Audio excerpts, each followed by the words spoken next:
تو یہ 2 مہینے خاص طور پر ایسے ہیں جس میں یہ 2 مہینے کی جتنی ہماری ایکٹیویٹیز ہیں وہ سب ہم اخپل طریقے سے گزارتے ہیں. جس طرح اللہ اس کے رسول نے بتایا اس طرح سے نہیں گزارتے. اسلام میں کسی کی یوم ولادت یا یوم شہادت یا یوم وفات اس کو کوئی اہمیت نہیں دی گئی ہے.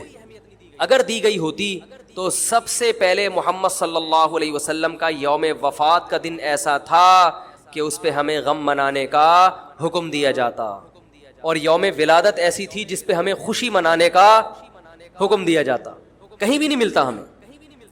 بعض حضرات یہ کہتے ہیں کہ آپ صلی اللہ علیہ وسلم کو خواب آیا تھا جس میں بتایا گیا کہ آپ کے نواسے حضرت حسین جو جنت کے سرداروں کے جنت کے نوجوانوں کے سردار ہیں ان کو آپ کی امت شہید کرے گی. تو آپ بلک بلک کے رونے لگے. اس سے بعض لوگ استدلال کرتے ہیں دیکھو غم حسین میں رونا چاہیے. تو یاد رکھو نبی صلی اللہ علیہ وسلم کو جب اطلاع ملی آپ کو غم ہوا آپ روئے. تو جب بھی کوئی غم کسی کو پہنچتا ہے اس کی آنکھوں سے آنسو نکلنا یہ نیچرل ہے.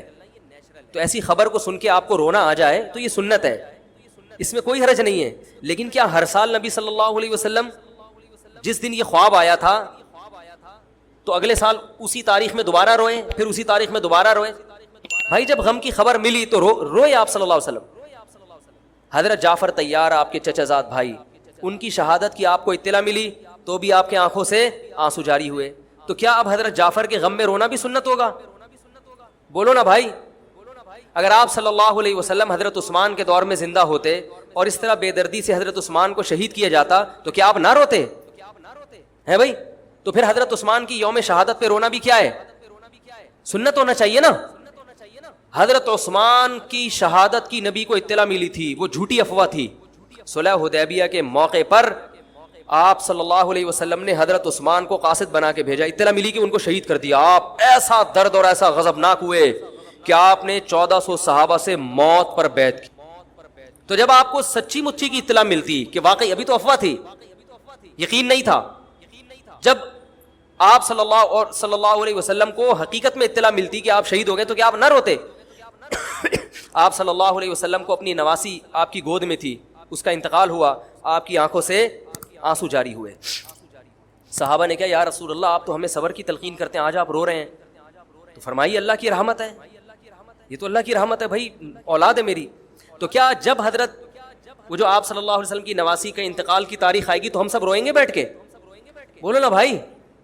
تو کہاں کی کہاں لگا دیتے ہیں. دیکھو ہر بدعت کو جائز کرنے کے لیے نا کچھ دلیل ہر ایک کو مل جاتی ہے. تو میں بار بار کہتا ہوں جو شیعہ حضرات ہیں ان کا مسلک ہے, وہ تو صحابہ کو نہیں مانتے, تو ان کا جو مسلک ہے ان کو کرنے دیں, ان کے کام میں ٹانگ نہ اڑائیں, نہ ان سے بحث کریں, نہ ان کے کام میں ٹانگ اڑائیں. بولے بھائی آپ کا مسلک ہے آپ کریں. میں کہتا ہوں جو سنی لوگ ہیں جن کے اصول ہی الگ ہیں ان سے, وہ یہ سب کیوں کر رہے ہیں؟ بھائی یا تو ادھر ہو جاؤ, شیعہ بن جاؤ. کس نے روکا ہے؟ کوئی گورنمنٹ کی طرف سے پابندی تھوڑی ہے, کوئی پابندی نہیں ہے. آپ شیعہ بن جائے کوئی نہیں روکے گا آپ کو. کوئی شیعہ سنی بننا چاہے اسے کوئی نہیں روکتا, کوئی سنی شیعہ بننا چاہے اسے کوئی نہیں روکتا.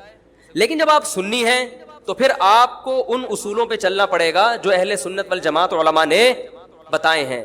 اہل سنت والجماعت کے ہاں رونا عبادت نہیں ہے. ہاں آپ نے کسی دن کربلا کا واقعہ سنا, چاہے محرم میں سنا, ربیع الاول میں سنا, حضرت حسین رضی اللہ تعالیٰ عنہ کی ایک جو دردناک شہادت کا واقعہ آپ نے سنا, آپ کو رونا آ گیا, تو یہ عین ایمان کی علامت. میرے بیان اب ویڈیو ریکارڈ ہوتے ہیں, پہلے ریکارڈ نہیں ہوتے تھے, آڈیو چلتے تھے. تو میں نے 2 دفعہ زندگی میں پہلی دفعہ جب یہ واقعہ بیان سنا, بیان کے دوران میں بھی رو رہا تھا اور سننے والے بھی رو رہے تھے, نیچرلی آ گیا رونا. پھر دوبارہ میں نے یہ واقعہ بیان کیا, مجھے بھی رونا آ گیا اور سننے والوں کو بھی آ گیا. یہ نیچرل جو آ گیا آ گیا. لیکن اگر میں اس لیے بیٹھوں کہ میں روؤں, آج میں پروگرام ہے باقاعدہ, بولو بھائی, رونے کا, اور آپ کو بھی رلاؤں گا, اور وہ محرم کا واقعہ میں اگر ربیع الاول میں بیان کروں گا تو رونا آ گیا مجھے. تو جو خود سے کسی کا واقعہ سن کے رونا آ جائے اس پہ پابندی نہیں ہے, بلکہ اہل بیت سے محبت کی علامت ہے. لیکن یہ واقعہ جب ہم نے بیان کیا حضرت حسین کا تو مجھے رونا آیا. بالکل اسی طرح رونا جب حضرت عثمان کا واقعہ بیان کیا تو بھی آیا. ظلم تو ان پر بھی ہوا تھا, کوئی کم تھوڑی ہوا تھا. بلکہ مجھے یاد ہے جب میں نے پہلی دفعہ نبی صلی اللہ علیہ وسلم کی سیرت پڑھی, بالکل چھوٹا بچہ تھا میں اس وقت, میری عمر 9 یا 10 سال ہوگی, اور وہ آپ صلی اللہ علیہ وسلم کی وفات کا واقعہ لکھا تھا. تو اتنے بچے میں تو اتنی سمجھ نہیں ہوتی, لیکن جب مجھے یاد ہے میں پڑھ رہا تھا تو مسلسل آنکھوں سے آنسو بہ رہے تھے. ایسا دردناک واقعہ نبی صلی اللہ علیہ وسلم کی وفات کا. تو وہ تو کسی کے بھی وفات کی خبر جب ہم سنتے ہیں تو نیچرلی رونا آتا ہے انسان کو. کبھی وہ انسان کوشش تو برداشت کرنی چاہیے, لیکن اب ہمارے ہاں واقعات سنا سنا کے باقاعدہ رونے کے پروگرام ہوتے ہیں. یہ اسلام کی تعلیمات نہیں ہے, یہ اسلام کی تعلیمات نہیں ہے, کیونکہ اسلام میں صبر کا حکم ہے. جو خود سے رونا آ جائے نا انسان کو تو وہ ایک نیچرلی ہے.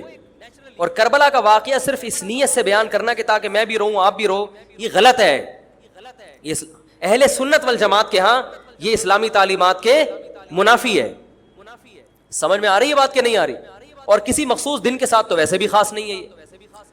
اور ویسے بھی شریعت میں صحیح بخاری مسلم کی حدیث ہے, آپ صلی اللہ علیہ وسلم نے نوحہ کرنے والی عورتوں پہ لعنت, نیاحہ کہتے ہیں چیخنا چلانا.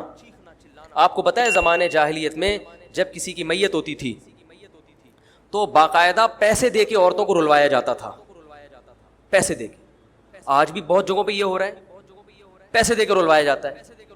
تو نبی نے تو ان عورتوں پہ لعنت کی ہے جو فری میں روتی ہیں, پیسے دے کے نہیں, جو فری میں میت پہ روتی ہیں. اور چیخ چلا کے رونا تو ویسے ہی حرام ہے اسلام میں. میت پہ جب بھی نبی صلی اللہ علیہ وسلم روئے ہیں آپ کی آنکھوں سے آنسو, بس چیخ چلا کے نہیں روئے ہیں. حضرت جعفر طیار بھی تو اہل بیت میں سے تھے.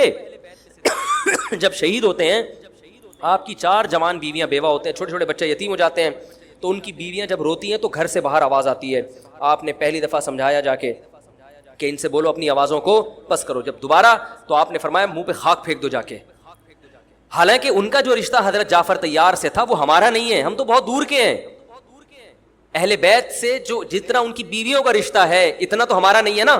ان کو چیخ کے رونے کی اجازت نہیں دی. اور آج ہمارے ہاں کیسے ہوتا ہے, ہاں ہاں ہو چیخ رہے ہیں, پیٹ رہے ہیں.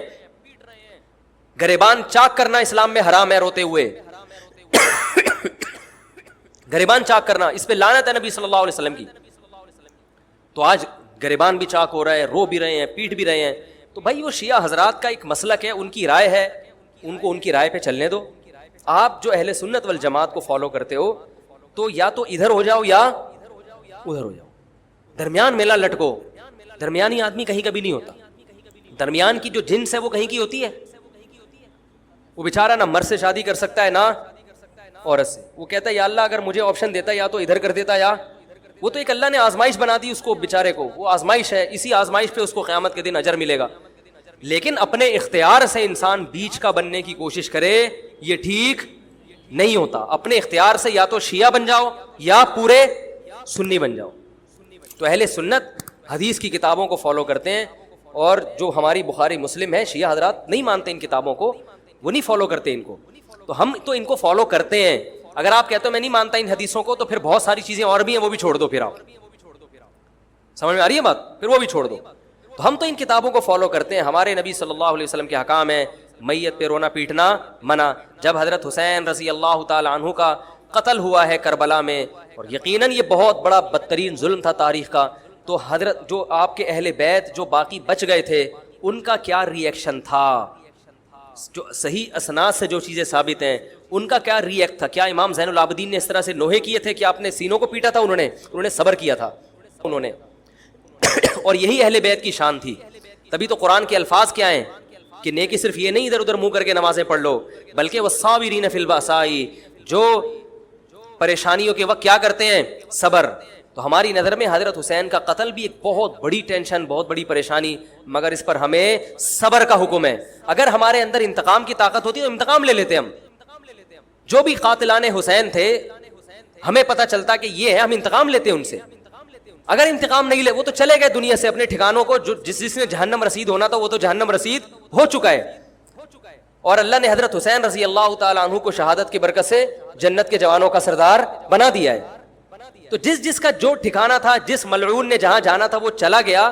اب قرآن کیا کہہ رہا ہے, تلک امۃ قد خلت. جہاں بھی قرآن ایسے واقعات بیان کرتے یہ قوم تھی جو گزر گئی, لہا ما کسبت, جس نے جو کیا اس کا بدلہ ملے گا, ولکم ما کسبتم, تم اب تمہارے اعمال اللہ دیکھے گا. اعمال کا مطلب دیکھے گا جن چیزوں کو اللہ نے حلال کیا تم اس پر عمل کرتے ہو, جن چیزوں کو حرام قرار دیا اس سے بچتے ہو کہ نہیں بچتے, یہ چیزیں دیکھی جائیں گی. تو محرم کے ایک الگ, ہمیں محرم نبی صلی اللہ علیہ وسلم کی زندگی میں ہمیشہ آیا ہے, اس میں کیا احکام ہے. محرم میں آپ نے نکاح بھی کیا ہے, محرم منحوس نہیں ہے, محرم تو اشہر حرم میں سے ہے, برکت والا مہینہ ہے, اس میں جو کام کیا جائے گا اس میں برکت ہوگی. اس میں شادی بیاہ کریں گے اس میں انشاءاللہ برکت ہوگی, اس میں کوئی اور عبادت کریں گے اس میں برکت.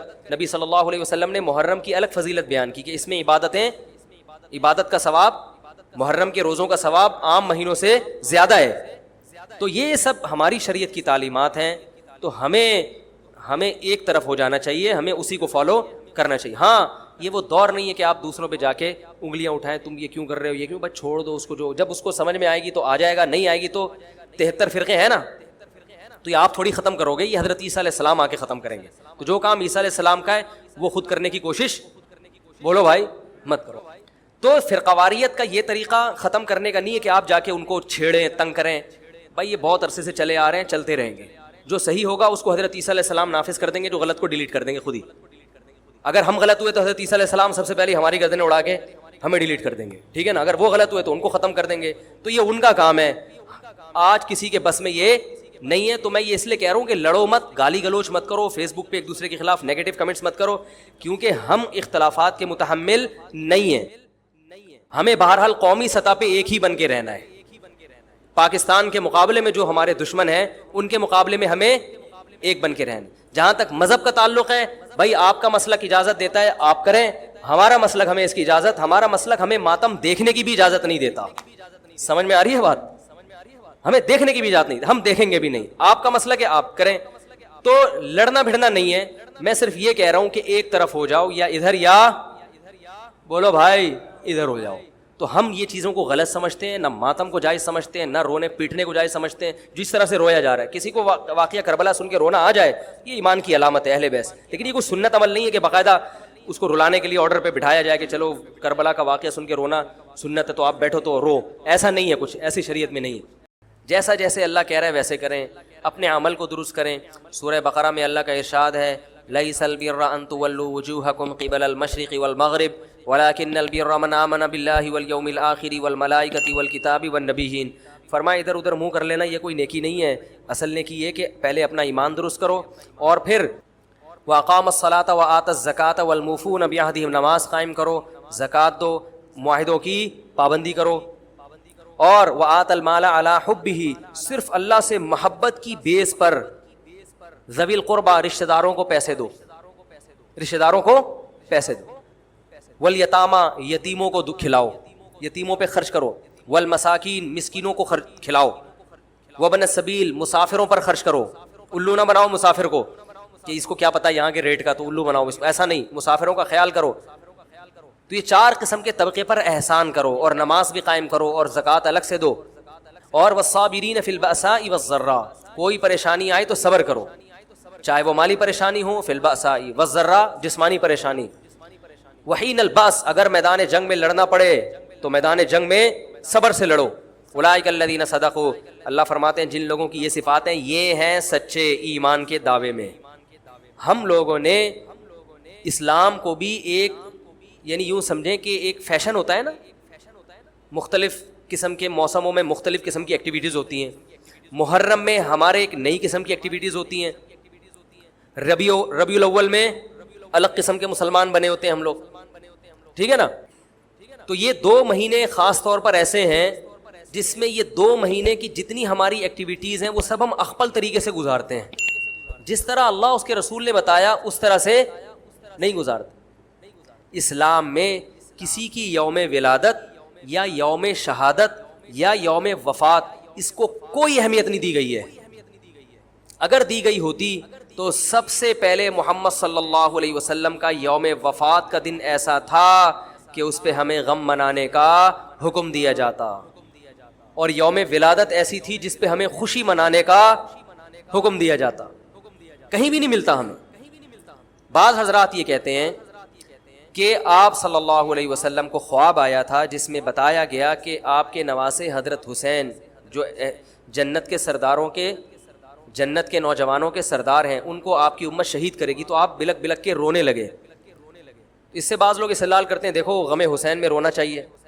تو یاد رکھو نبی صلی اللہ علیہ وسلم کو جب اطلاع ملی آپ کو غم ہوا آپ روئے, تو جب بھی کوئی غم کسی کو پہنچتا ہے اس کی آنکھوں سے آنسو نکلنا یہ نیچرل ہے. تو ایسی خبر کو سن کے آپ کو رونا آ جائے تو یہ سنت ہے, اس میں کوئی حرج نہیں ہے.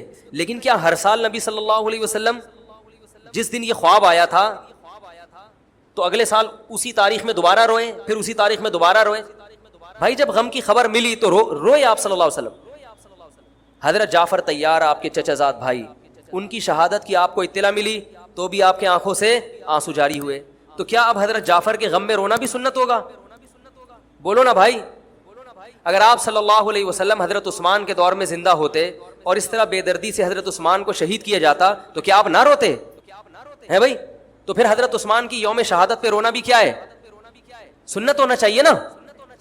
حضرت عثمان کی شہادت کی نبی کو اطلاع ملی تھی, وہ جھوٹی افواہ تھی. صلح حدیبیہ کے موقع پر آپ صلی اللہ علیہ وسلم نے حضرت عثمان کو قاصد بنا کے بھیجا, اطلاع ملی کہ ان کو شہید کر دیا. آپ ایسا درد اور ایسا غضبناک ہوئے کہ آپ نے 1400 صحابہ سے موت پر بیعت کی.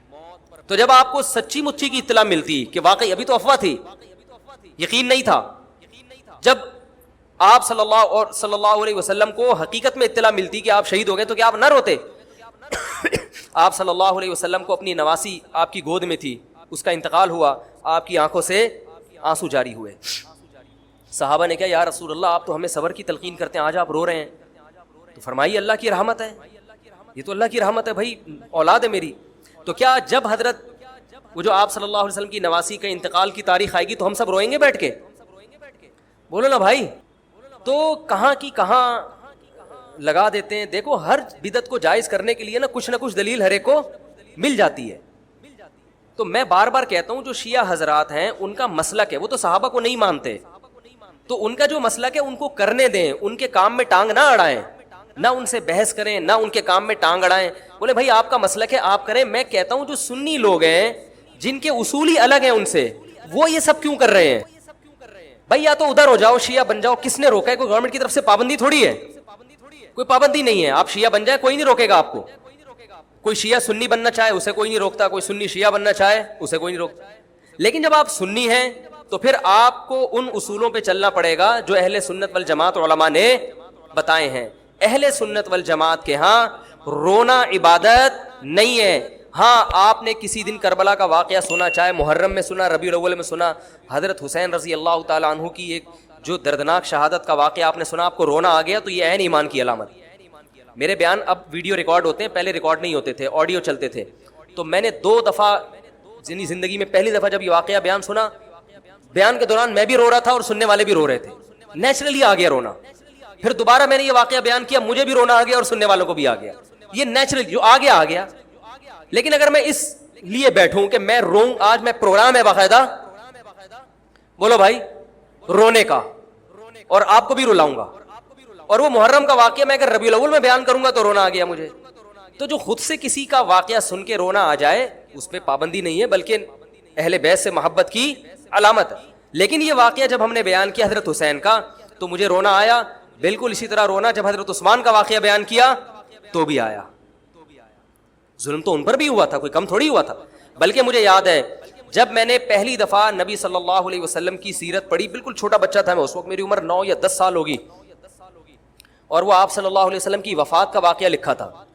تو اتنے بچے میں تو اتنی سمجھ نہیں ہوتی, لیکن جب مجھے یاد ہے میں پڑھ رہا تھا تو مسلسل آنکھوں سے آنسو بہ رہے تھے. ایسا دردناک واقعہ نبی صلی اللہ علیہ وسلم کی وفات کا. تو وہ تو کسی کے بھی وفات کی خبر جب ہم سنتے ہیں تو نیچرلی رونا آتا ہے انسان کو. کبھی وہ انسان کوشش تو برداشت کرنی چاہیے. لیکن اب ہمارے ہاں واقعات سنا کے باقاعدہ رونے کے پروگرام ہوتے ہیں. یہ اسلام کی تعلیمات نہیں ہے, یہ اسلام کی تعلیمات نہیں ہے. کیونکہ اسلام میں صبر کا حکم ہے. جو خود سے رونا آ جائے نا انسان کو تو وہ ایک نیچرلی ہے. اور کربلا کا واقعہ صرف اس نیت سے بیان کرنا کہ تاکہ میں بھی رہوں آپ بھی رہو, یہ غلط ہے. یہ اہل سنت والجماعت کے ہاں یہ اسلامی تعلیمات کے منافی ہے. سمجھ میں آ رہی ہے بات کہ نہیں آ رہی؟ اور کسی مخصوص دن کے ساتھ تو ویسے بھی خاص نہیں ہے یہ. اور ویسے بھی شریعت میں صحیح بخاری مسلم کی حدیث ہے, آپ صلی اللہ علیہ وسلم نے نوحہ کرنے والی عورتوں پہ لعنت, نیاحہ کہتے ہیں چیخنا چلانا. آپ کو پتہ ہے زمانے جاہلیت میں جب کسی کی میت ہوتی تھی تو باقاعدہ پیسے دے کے عورتوں کو رلوایا جاتا تھا. پیسے دے کے. آج بھی بہت جگہوں پہ یہ ہو رہا ہے, پیسے دے کے رلوایا جاتا ہے. تو نبی نے تو ان عورتوں پہ لعنت کی ہے جو فری میں روتی ہیں, پیسے دے کے نہیں, جو فری میں میت پہ روتی ہیں. اور چیخ چلا کے رونا تو ویسے ہی حرام ہے اسلام میں. میت پہ جب بھی نبی صلی اللہ علیہ وسلم روئے ہیں آپ کی آنکھوں سے آنسو, بس چیخ چلا کے نہیں روئے ہیں. حضرت جعفر طیار بھی تو اہل بیت میں سے تھے. جب شہید ہوتے ہیں آپ کی 4 جوان بیویاں بیوہ ہوتے ہیں, چھوٹے چھوٹے بچے یتیم ہو جاتے ہیں, تو ان کی بیویاں جب روتی ہیں تو گھر سے باہر آواز آتی ہے. آپ نے پہلی دفعہ سمجھایا جا کے کہ ان سے بولو اپنی آوازوں کو پس کرو. جب دوبارہ تو آپ نے فرمایا منہ پہ خاک پھینک دو جا کے. حالانکہ ان کا جو رشتہ حضرت جعفر طیار سے تھا وہ ہمارا نہیں ہے, ہم تو بہت دور کے ہیں. اہل بیت سے جو جتنا ان کی بیویوں کا رشتہ ہے اتنا تو ہمارا نہیں ہے نا. ان کو چیخ کے رونے کی اجازت نہیں دی. اور آج ہمارے ہاں کیسے ہوتا ہے, ہاں ہاں ہو چیخ رہے ہیں, پیٹ رہے ہیں. گریبان چاک کرنا اسلام میں حرام ہے روتے ہوئے. گریبان چاک کرنا اس پہ لعنت ہے نبی صلی اللہ علیہ وسلم کی. تو آج گریبان بھی چاک ہو رہا ہے, رو بھی رہے ہیں, پیٹ بھی رہے ہیں. تو بھائی وہ شیعہ حضرات کا ایک مسلک ہے, ان کی رائے ہے, ان کو ان کی رائے پہ چلنے دو. آپ جو اہل سنت والجماعت کو فالو کرتے ہو تو یا تو ادھر ہو جاؤ یا ادھر ہو جاؤ, درمیان میلہ لٹکو. درمیانی آدمی کہیں کبھی نہیں ہوتا. درمیان کی جو جنس ہے وہ کہیں کی ہوتی ہے. وہ بیچارہ نہ مرد سے شادی کر سکتا ہے نہ عورت سے. وہ کہتا ہے یا اللہ اگر مجھے آپشن دیتا یا تو ادھر کر دیتا, یا وہ تو ایک اللہ نے آزمائش بنا دی اس کو بیچارے کو. وہ آزمائش ہے, اسی آزمائش پہ اس کو قیامت کے دن اجر ملے گا. لیکن اپنے اختیار سے انسان بیچ کا بننے کی کوشش کرے یہ ٹھیک نہیں ہوتا. اپنے اختیار سے یا تو شیعہ بن جاؤ یا پورے سنی بن جاؤ. تو اہل سنت حدیث کی کتابوں کو فالو کرتے ہیں, اور جو ہماری بخاری مسلم ہے شیعہ حضرات نہیں مانتے ان کتابوں کو, وہ نہیں فالو کرتے ان کو. تو ہم تو ان کو فالو کرتے ہیں. اگر آپ کہتے ہو میں نہیں مانتا ان حدیثوں کو تو پھر بہت ساری چیزیں اور بھی ہیں وہ بھی چھوڑ دو. پھر آپ سمجھ میں آ رہی ہے بات, پھر وہ بھی چھوڑ دو. تو ہم تو ان کتابوں کو فالو کرتے ہیں. ہمارے نبی صلی اللہ علیہ وسلم کے حکام ہیں میت پہ رونا پیٹنا منع. جب حضرت حسین رضی اللہ تعالی عنہ کا قتل ہوا ہے کربلا میں, اور یقیناً یہ بہت بڑا بدترین ظلم تھا تاریخ کا, تو حضرت جو آپ کے اہل بیت جو باقی بچ گئے تھے ان کا کیا ری ایکشن تھا, جو صحیح اسناد سے جو چیزیں ثابت ہیں ان کا کیا ری ایکٹ تھا. کیا امام زین العابدین نے اس طرح سے نوحے کیے تھے کہ آپ نے سینوں کو پیٹا تھا؟ انہوں نے صبر کیا تھا انہوں نے. اور یہی اہل بیت کی شان تھی. تبھی تو قرآن کے الفاظ کیا ہیں کہ نیکی صرف یہ نہیں ادھر ادھر منہ کر کے نمازیں پڑھ لو, بلکہ والصابرین فی البأساء, جو پریشانیوں کے وقت کیا کرتے ہیں, صبر. تو ہماری نظر میں حضرت حسین کا قتل بھی ایک بہت بڑی ٹینشن, بہت بڑی پریشانی, مگر اس پر ہمیں صبر کا حکم ہے. اگر ہمارے اندر انتقام کی طاقت ہوتی تو انتقام لے لیتے. ہم جو بھی قاتلان حسین تھے ہمیں پتہ چلتا کہ یہ ہے, ہم انتقام لیتے ان سے. اگر انتقام نہیں لے, وہ تو چلے گئے دنیا سے اپنے ٹھکانوں کو, جس نے جہنم رسید ہونا تھا وہ تو جہنم رسید ہو چکا ہے. اور اللہ نے حضرت حسین رضی اللہ تعالیٰ عنہ کو شہادت کی برکت سے جنت کے جوانوں کا سردار بنا دیا ہے. تو جس کا جو ٹھکانہ تھا, جس ملعون نے جہاں جانا تھا وہ چلا گیا. اب قرآن کیا کہہ رہا ہے, تلک امۃ قد خلت. جہاں بھی قرآن ایسے واقعات بیان کرتے یہ قوم تھی جو گزر گئی, لہا ما کسبت, جس نے جو کیا اس کا بدلہ ملے گا, ولکم ما کسبتم, تم اب تمہارے اعمال اللہ دیکھے گا. اعمال کا مطلب دیکھے گا جن چیزوں کو اللہ نے حلال کیا تم اس پر عمل کرتے ہو, جن چیزوں کو حرام قرار دیا اس سے بچتے ہو کہ نہیں بچتے, یہ چیزیں دیکھی جائیں گی. تو محرم کے ایک الگ, ہمیں محرم نبی صلی اللہ علیہ وسلم کی زندگی میں ہمیشہ آیا ہے, اس میں کیا احکام ہے. محرم میں آپ نے نکاح بھی کیا ہے, محرم منحوس نہیں ہے. محرم تو اشہر حرم میں سے ہے, برکت والا مہینہ ہے. اس میں جو کام کیا جائے گا اس میں برکت ہوگی. اس میں شادی بیاہ کریں گے اس میں انشاءاللہ برکت ہوگی. اس میں کوئی اور عبادت کریں گے اس میں برکت. نبی صلی اللہ علیہ وسلم نے محرم کی الگ فضیلت بیان کی کہ اس میں عبادت کا ثواب, محرم کے روزوں کا ثواب عام مہینوں سے زیادہ ہے. تو یہ سب ہماری شریعت کی تعلیمات ہیں. تو ہمیں ایک طرف ہو جانا چاہیے, ہمیں اسی کو فالو کرنا چاہیے. ہاں یہ وہ دور نہیں ہے کہ آپ دوسروں پہ جا کے انگلیاں اٹھائیں, تم یہ کیوں کر رہے ہو, یہ کیوں, بس چھوڑ دو اس کو. جو جب اس کو سمجھ میں آئے گی تو آ جائے گا, نہیں آئے گی تو 73 فرقے ہیں نا, تو یہ آپ تھوڑی ختم کرو گے, یہ حضرت عیسیٰ علیہ السلام آ کے ختم کریں گے. تو جو کام عیسیٰ علیہ السلام کا ہے وہ خود کرنے کی کوشش بولو بھائی مت کرو. آپ دیکھو کہ ان میں جو صحیح ہے اس کو فالو کرو, باقی بھائی جیسا کر رہے ہو. ہمارے پاس نہ کوئی پولیس ہے نہ کوئی پاور ہے, پولیس بھی ہوتی تو بھی کچھ نہیں کرتی. ہم اگر پولیس میں ہوتے تو کیا کر لیتے. فساد ہوتا ہے ان چیزوں سے. افغانستان میں جب طالبان کی حکومت تھی تو بھائی کون سی والی گھڑی صحیح ہے, میری گھڑی میں تو کیا ٹائم ہو رہا ہے, کبھی آگے چلیے.